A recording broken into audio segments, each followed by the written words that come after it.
Once upon a time, in a small town located in the heart of the countryside, there was an old and abandoned hospital that stood tall and proud on a hill overlooking the town.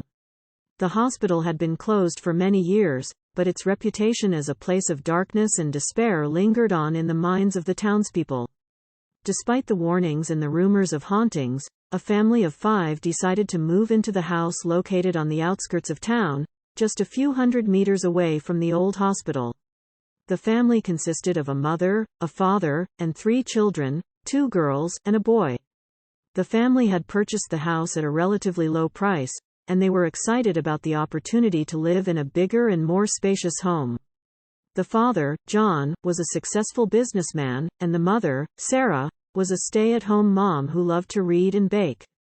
The children, Emma, Katie, and Ben, were all excited about their new home and the prospect of making new friends in their new town.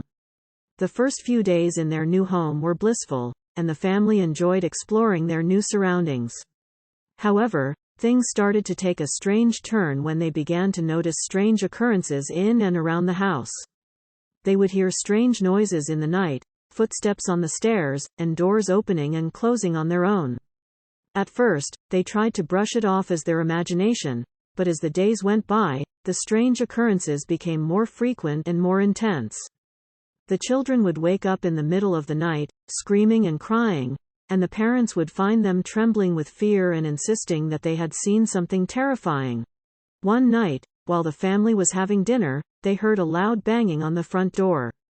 They were all startled, and the father went to check who it was. When he opened the door, he found nobody there. He looked around, but there was no one in sight.